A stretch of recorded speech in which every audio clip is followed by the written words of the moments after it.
Le petit soldat de plomb, un conte de Hans Christian Andersen, lecture par Christophe Tabar. Il y avait une fois 25 soldats de plomb, tous frères, car ils étaient nés d'une vieille cuillère de plomb. L'arme au bras, l'œil fixe, l'uniforme rouge et bleu, quelle fière mine ils avaient tous. La première chose qu'ils entendirent en ce monde, quand fut enlevé le couvercle de la boîte qui les renfermait, ce fut ce cri « Des soldats de plomb !» que poussait un petit garçon en battant des mains. On les lui avait donnés en cadeau pour sa fête, et il s'amusait à les ranger sur la table. Tous les soldats se ressemblaient parfaitement, à l'exception d'un seul, qui n'avait qu'une jambe. On l'avait jeté dans le moule le dernier, et il ne restait pas assez de plomb. Cependant, il se tenait aussi ferme sur cette jambe que les autres sur deux, et c'est lui précisément qu'il nous importe de connaître. Sur la table où étaient rangés nos soldats, il se trouvait beaucoup d'autres joujoux, mais ce qu'il y avait de plus curieux, c'était un charmant château de papier. À travers les petites fenêtres, on pouvait voir jusque dans les salons. Au dehors se dressaient de petits arbres autour d'un petit miroir imitant un petit lac. Des cygnes en cire y nageaient et s'y reflétaient. Tout cela était bien gentil. Mais ce qu'il y avait de bien plus gentil encore, c'était une petite demoiselle debout à la porte ouverte du château. Elle aussi était de papier, mais elle portait un jupon de linon transparent et très léger, et au-dessus de l'épaule, en guise d'écharpe, un petit ruban bleu, étroit, au milieu duquel étincelait une paillette aussi grande que sa figure.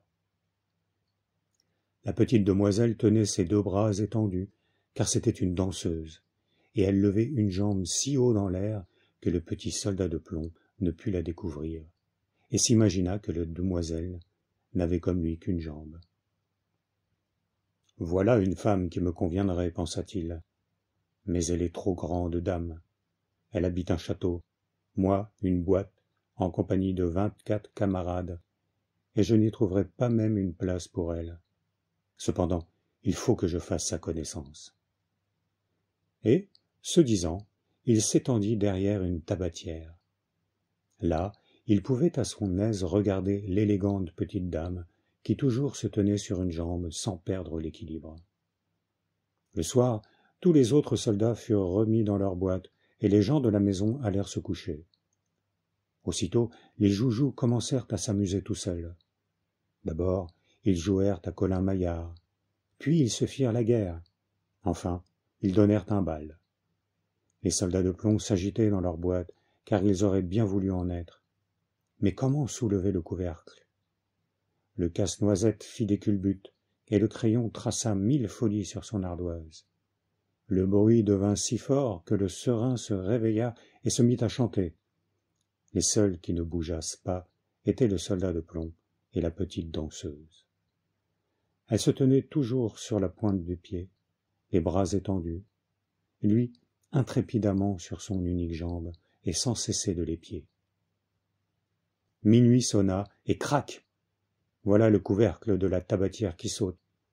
Mais au lieu de tabac, il y avait un petit sorcier noir. C'était un jouet à surprise. « Soldat de plomb, » dit le sorcier, « tâche de porter ailleurs tes regards. » Mais le soldat fit semblant de ne pas entendre. « Attends jusqu'à demain et tu verras, » reprit le sorcier.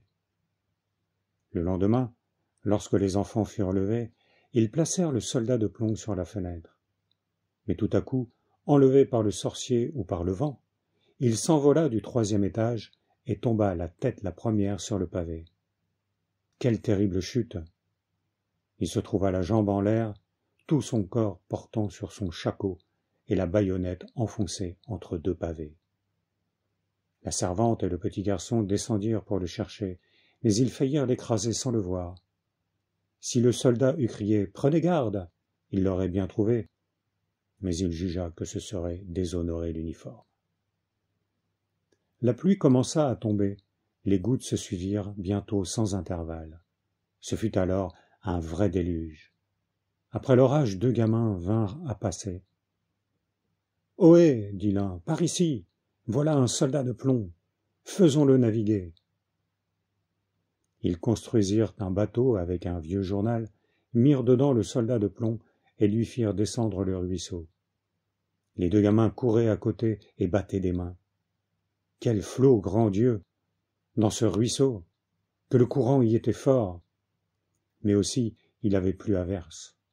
Le bateau de papier était étrangement ballotté, mais malgré tout ce fracas, le soldat de plomb restait impassible, le regard fixe et l'arme au bras.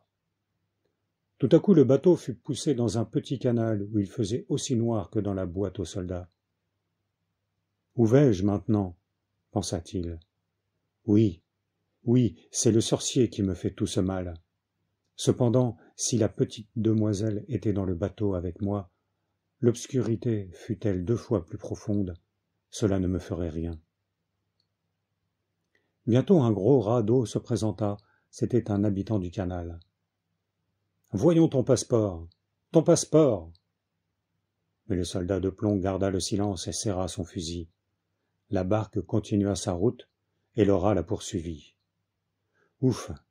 Il grinçait des dents et criait aux pailles et aux petits bâtons. « Arrêtez-le, arrêtez-le, il n'a pas payé son droit de passage, il n'a pas montré son passeport. » Mais le courant devenait plus fort, toujours plus fort. Déjà le soldat apercevait le jour, mais il entendait en même temps un murmure capable d'effrayer l'homme le plus intrépide. Il y avait au bout du canal une chute d'eau, aussi dangereuse pour lui que l'est pour nous une cataracte. Il en était déjà si près qu'il ne pouvait plus s'arrêter. La barque s'y lança. Le pauvre soldat s'y tenait aussi roide que possible, et personne n'eût osé dire qu'il clignait seulement des yeux. La barque, après avoir tournoyé plusieurs fois sur elle-même, s'était remplie d'eau. Elle allait s'engloutir.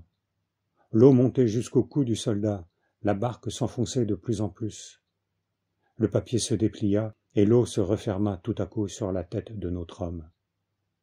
Alors il pensa à la gentille petite danseuse qu'il ne reverrait jamais, et crut entendre une voix qui chantait « Soldat, le péril est grand, voici la mort qui t'attend. » Le papier se déchira, et le soldat passa au travers.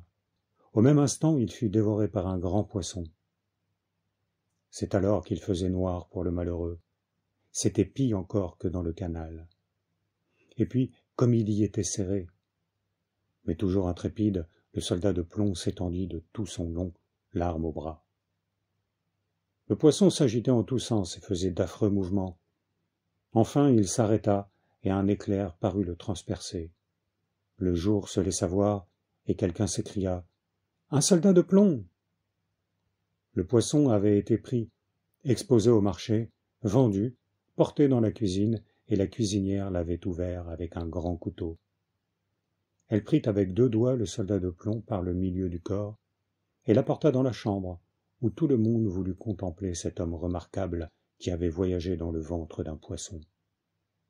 Cependant, le soldat n'en était pas fier.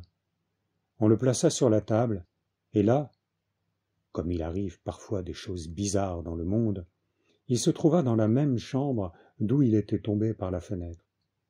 Il reconnut les enfants et les jouets qui étaient sur la table, le charmant château avec la gentille petite danseuse.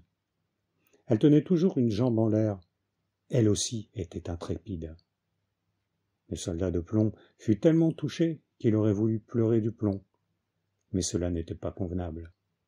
Il la regarda, elle le regarda aussi, mais ils ne se dirent pas un mot. Tout à coup, un petit garçon le prit et le jeta au feu sans la moindre raison. C'était sans doute le sorcier de la tabatière qui en était la cause. Le soldat de plomb était là, debout, éclairé d'une vive lumière, éprouvant une chaleur horrible. Toutes ses couleurs avaient disparu. Personne ne pouvait dire si c'était les suites du voyage ou le chagrin. Il regardait toujours la petite demoiselle, et elle aussi le regardait. Il se sentait fondre. Mais, toujours intrépide, il tenait l'arme au bras. Soudain s'ouvrit une porte. Le vent enleva la danseuse, et pareille à une sylphide, elle vola sur le feu près du soldat et disparut en flammes. Le soldat de plomb était devenu une petite masse. Le lendemain, lorsque la servante vint enlever les cendres, elle trouva un objet qui avait la forme d'un petit cœur de plomb. Tout ce qui était resté de la danseuse, c'était une paillette que le feu avait rendue toute noire.